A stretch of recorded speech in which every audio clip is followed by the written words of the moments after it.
જય શ્રી કૃષ્ણ. મારી ચેનલમાં આપ સૌનું હાર્દિક સ્વાગત છે. આજે આપણે ચણાનો લોટ ઉમેર્યા વિના ઘરમાં ઉપલબ્ધ હોય તેવા રૂટીન મસાલાનો ઉપયોગ કરીને એકદમ ટેસ્ટી અને મસાલેદાર ભરેલા રવૈયાનું શાક બનાવીશું. આ શાક તમે બપોરે કે સાંજે જમવામાં અથવા તો ટિફિનમાં ભરવા માટે ખૂબ જ ઓછા સમયમાં બનાવી શકો છો અને તે રોટલી, ભાખરી, પરોઠા, દાળ ભાત કે ખીચડી સાથે ખૂબ જ સ્વાદિષ્ટ લાગે છે. તો વિડીયોને સ્કીપ કર્યા વિના એન્ડ સુધી અવશ્ય જોજો. રેસીપીની શરૂઆત કરીએ. 2 થી 3 વ્યક્તિને સર્વ કરી શકાય તેટલું શાક બનાવવા માટે મેં 250 ગ્રામ સરસ તાજા, લીલા અને કૂણા હોય તેવા લીલા રીંગણ લીધા છે. જ્યારે પણ તમે માર્કેટમાંથી રીંગણ ખરીદો ત્યારે તે ડાઘ વગરના અને કાણા વગરના ફ્રેશ હોય તેવા જ લેવા, નહીંતર તે અંદરથી સડેલા નીકળશે. હવે એક પાણી ભરેલો બાઉલ લઈ તેમાં રીંગણની ઉપર જે કેપવાળો ભાગ હોય તેને ચપ્પા વડે અલગ કરીશું અને રીંગણની ઉપર આ રીતે પોણે સુધી ઊભા 2 કાપા કરી રીંગણ કાળા ન પડી જાય તેના માટે તેને પાણીમાં પલાળી રાખીશું. રીંગણને જ્યારે તમે આ રીતે સમારો એટલે કે તેના ઉપર કાપા કરો ત્યારે અંદર જોઈ લેવું કે ઈયળ કે સડો ન હોય.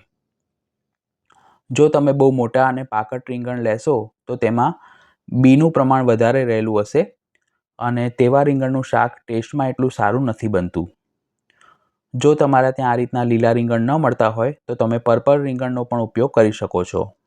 હવે રીંગણમાં ભરવા માટેનો મસાલો તૈયાર કરવા માટે મેં 2 ચમચી લાલ મરચું પાવડર, 1 ચમચી હળદર પાવડર અને 3 ચમચી ધાણા જીરું પાવડર લીધું છે. કોઈપણ પ્રકારનું ભરેલું શાક બનાવતી વખતે ધાણા જીરું પાવડર થોડું ચડિયાતું ઉમેરવું, જેથી તેનો ટેસ્ટ અને રસો ખૂબ સરસ થશે. પછી તેમાં સ્વાદ પ્રમાણે મીઠું, ગળપણ માટે 2 ચમચી ખાંડ અને 1 ચમચી સફેદ તલ ઉમેરી બધું જ સરખું મિક્સ કરી લઈશું. આમાં તમે અધકચરા વાટેલા શેકેલા શિંગદાણાનો ભૂકો, થોડી કોથમીર અને ખટાશ પસંદ હોય તો સ્વાદ પ્રમાણે આમચૂર પાવડર પણ ઉમેરી શકો છો. મસાલાનું માપ તમારા ઘરમાં જેટલું તીખું કે ચટપટું ખાવાનું પસંદ હોય તે પ્રમાણે તમે થોડું ઓછું કે વધારે રાખી શકો છો. તો શાકમાં ભરવા માટેનો ઇન્સ્ટન્ટ મસાલો બનીને તૈયાર છે.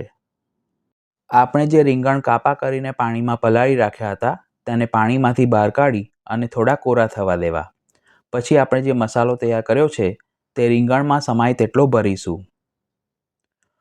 જો તમારે બેસન શેકીને પછી રીંગણનું સંભાર્યું શાક બનાવતા શીખવું હોય તો તેની રેસીપી મેં અગાઉ ચેનલ પર પોસ્ટ કરી હતી અને આ સિવાય પણ બીજી 20 પ્રકારની રીંગણમાંથી બનતી વાનગી મેં પોસ્ટ કરી છે. તેના પ્લેલિસ્ટની લિંક ઉપર આઈ બટન પર અને ડિસ્ક્રિપ્શન બોક્સમાં આપી છે. આ રીતે અંદર સમાય તેટલો મસાલો ફિટ ભરવો જેથી તે બહાર ન નીકળી જાય. શાકને વઘારવા માટે કઢાઈમાં 1/4 કપ તેલ લઈ તેને ધીમી આંચ પર ગરમ કરીશું. તેલ હૂંફાળું ગરમ થાય એટલે તેમાં અડધી ચમચી જીરું અને 5 ચમચી હિંગ ઉમેરી જીરું સરસ ફૂટવા લાગે એટલે તેમાં ભરેલા રીંગણ એક એક કરીને ગોઠવતા જવું. કોઈપણ પ્રકારનું ભરેલું શાક બનાવતી વખતે તેમાં અંદર પાણી બિલકુલ ઉમેરવામાં નથી આવતું, જેથી શાક સરસ ચડી જાય અને રસો પણ સારો થાય તેના માટે તેલ થોડું સરખું લેવું. ચતુર્માસના 4 મહિના શ્રી ઠાકોરજીને રીંગણની સામગ્રી ભોગ ધરવામાં નથી આવતી અને વૈષ્ણવો પણ તેને ગ્રહણ નથી કરતા. એટલે ચતુર્માસ શરૂ થાય તેના આગલા દિવસે એટલે કે અષાઢ સુદ દસમના દિવસે બેંગન દશમી તરીકે ઓળખાય છે અને આ દિવસે શ્રી પ્રભુને રીંગણમાંથી બનતી વિવિધ સામગ્રી સિદ્ધ કરીને ભોગ ધરવામાં આવે છે.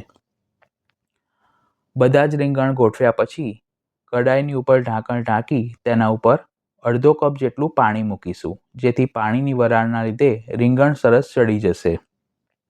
તેને લો ટુ મીડિયમ ફ્લેમ પર 15 મિનિટ સુધી કૂક કરવા અને દર 5-5 મિનિટે ઢાંકણ ખોલી અને ચમચા વડે શાકને હળવા હાથે મિક્સ કરવું, જેથી બધા જ રીંગણ સરસ ચડી જશે અને શાક કઢાઈના તળિયે બિલકુલ પણ ચોંટશે નહીં.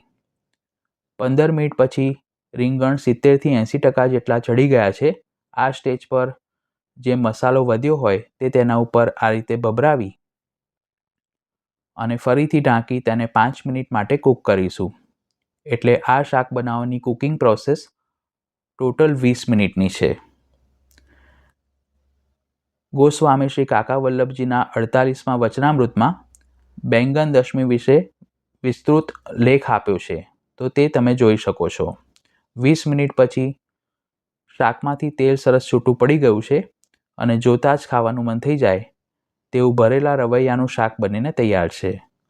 તેના ઉપર થોડી કોથમીર ભભરાવી ગરમાગરમ શાકને આપણે સર્વિંગ પ્લેટમાં સર્વ કરીશું. તો તમે પણ આ રેસીપી ઘરે જરૂર ટ્રાય કરજો. વિડીયો પસંદ આવી હોય તો તેને લાઇક અને શેર કરવાનું ન ભૂલશો. ચેનલ પર પહેલી વાર આવ્યા હો તો તેને સબસ્ક્રાઇબ કરી બાજુમાં આપેલા બેલ આઇકોન પર ક્લિક કરજો. ફરી મળીશું એક નવી રેસીપી સાથે.